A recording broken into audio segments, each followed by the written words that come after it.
Hi everyone, this is our channel Around My Story. Please like, share and subscribe. À l'âge de 15 ans, je m'occupais de ma mère malade, de mon père alcoolique et de mon jeune frère.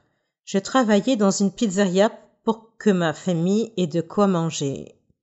Ma mère souffrait d'une maladie mentale. Ses hallucinations étaient effrayantes. Parfois, elle détruisait des choses dans la maison. Mon père se rendait physiquement malade en buvant trop. Il était souvent en retard au travail et sa vue se détériorait. Je devais m'occuper de mon frère de 6 ans. Je restais éveillée la nuit et lorsque je m'endormais enfin, je faisais des cauchemars dans lesquels je voyais mon père mourir ou mon frère être emmené. Pour faire face au stress, j'ai commencé à faire des choses comme mon père à l'automne de ma première année de lycée. Cela a détendu tous les muscles de mon corps. J'ai bien accueilli l'engourdissement, mais mon père n'en a pas fait une bonne image. J'ai donc arrêté et essayé une autre drogue à la place. Un jour, au printemps de ma première année, mon ami m'a offert une pilule. J'ai hésité, puis j'ai accepté.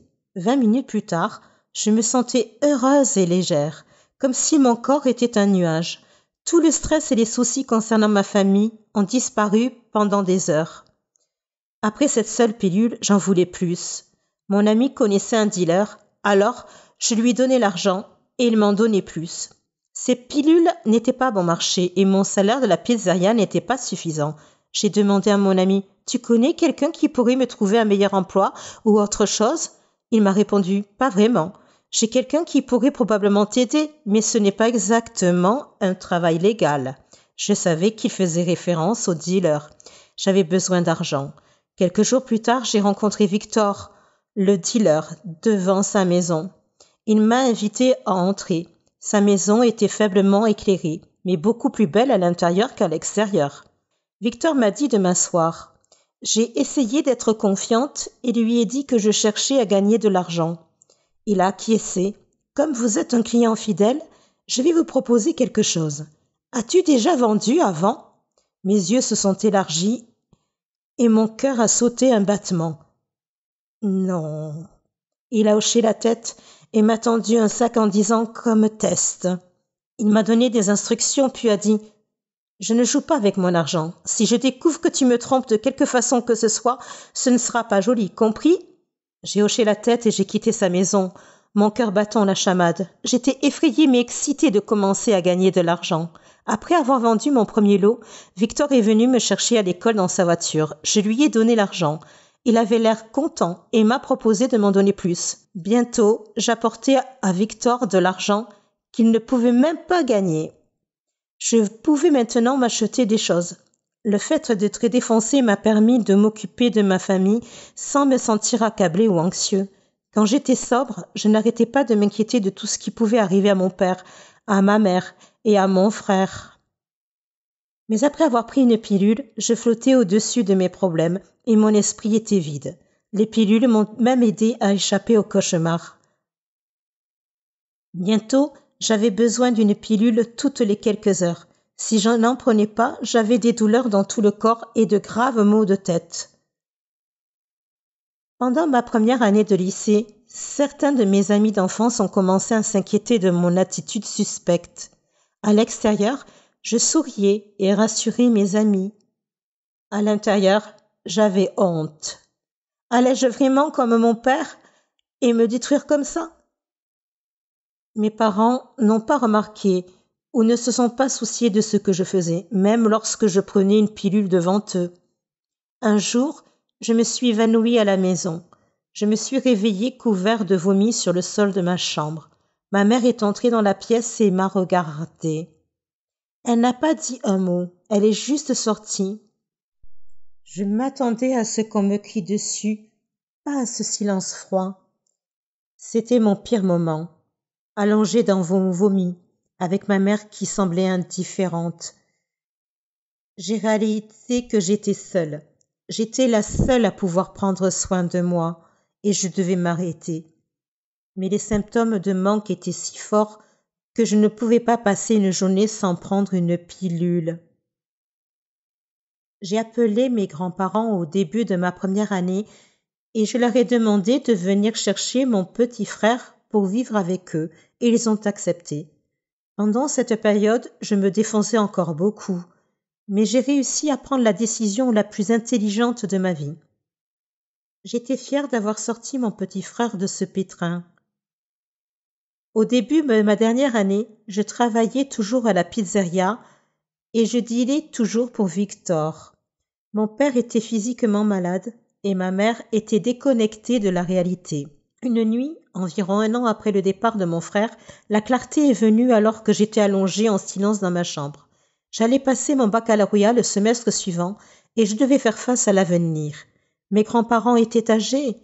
Qu'arriverait-il à mon frère une fois qu'il serait parti? Que m'arriverait-il si je continuais à prendre des pilules?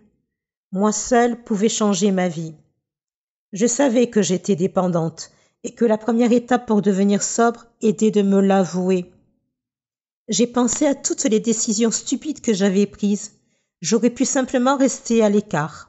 Mais maintenant, 3 ans plus tard, cette honte me titille parfois et me rappelle que je ne veux jamais y retourner.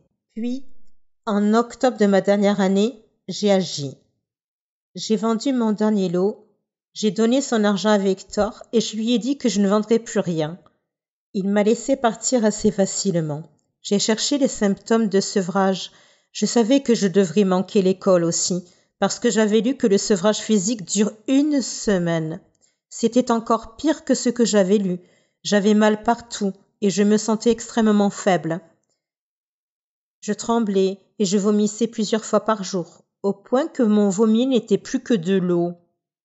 Je transpirais, mais j'avais froid. Je n'avais pas les moyens d'aller dans une cure de désintox. Toute la semaine, je suis restée allongée dans mon lit. J'avais dit à quelques amis proches que j'arrêtais de fumer et que je les appellerais pour leur dire comment je m'en sortais. Ils m'ont dit qu'ils étaient fiers de moi et qu'ils seraient toujours là pour moi. J'ai réalisé que je n'avais pas à affronter mes démons seule. Ma mère continuait à se parler à elle-même dans le salon, tandis que mon père faisait ce qu'il fait toujours. Mais j'avais des amis pour me soutenir dans les moments difficiles. J'ai manqué presque 1 mois d'école et ma moyenne a beaucoup baissé. En fait, ce trimestre-là, j'ai échoué à 2 cours à cause de mes absences. Je savais que si les gens connaissaient ma situation réelle, je pourrais être placée en famille d'accueil. À ce moment-là, je ne voulais pas être séparée de mes parents, alors j'ai dit à mes professeurs que j'avais des problèmes familiaux. Certains professeurs avaient entendu des rumeurs selon lesquelles je prenais des pilules. Mon professeur d'anglais m'a dit « Je suis fière que tu aies décidé de changer pour le mieux. Tu es une fille intelligente et j'espère que tu resteras sur le bon chemin. » Sa réponse m'a presque fait pleurer. Je n'avais jamais entendu personne, pas même mes propres parents, me dire qu'ils étaient fiers de moi. Une fois que je suis retournée à l'école, j'ai fait tous mes devoirs. Je n'ai jamais manqué un cours et j'ai eu d'excellents résultats à tous les examens. Je suis entrée à l'université. J'étais enfin sur la bonne voie. Mais la vie n'est pas devenue beaucoup plus facile une fois que j'étais sobre. L'entrée à l'université était accablante car je n'étais pas habituée à la quantité de travail demandé par les professeurs. Il était difficile de rester sobre malgré les doutes. Je croyais que je n'étais pas assez bonne pour l'université et que si je faisais une petite erreur, je retournerais à la case départ. Au lieu de m'engourdir, j'affronte mes démons et je les libère. C'est bien mieux que de ne rien ressentir du tout. Lorsque la plupart des gens pensent à la dépendance, ils pensent automatiquement aux drogues. Cependant, une personne peut être dépendante de beaucoup d'autres choses, y compris le shopping, les réseaux sociaux ou, selon mon expérience, les jeux vidéo. J'ai essayé les rencontres en ligne pendant une courte période et j'ai rencontré un homme. Nous nous sommes entendus instantanément. Il était tout ce que j'avais toujours voulu. Il était grand et drôle, s'habillait très bien, avait de beaux cheveux et un bon travail. Nous n'étions jamais à court de sujets de conversation et il me faisait rire. Au bout de quelques mois, ces jeux ont commencé à s'infiltrer dans notre relation. Je faisais 45 minutes de route pour aller à son appartement et il jouait à des jeux pendant un certain temps. Au début, cela ne me dérangeait pas. Je m'asseyais et surfais sur Pinterest ou regardais la télévision sur le canapé pendant qu'il jouait. Puis, une fois sa partie terminée, il consacrait toute son attention à moi. Il se plaignait que son ex-copine se fâchait contre lui à cause de ses jeux, mais j'étais différente. J'étais décontractée et cool, et je ne faisais pas toute une histoire pour quelques jeux vidéo de temps en temps. La plupart des hommes aiment les jeux vidéo, je le sais parce que j'ai un frère et des cousins. Mais une fois que nous nous sommes sentis plus à l'aise l'un avec l'autre, les jeux vidéo sont devenus de plus en plus fréquents.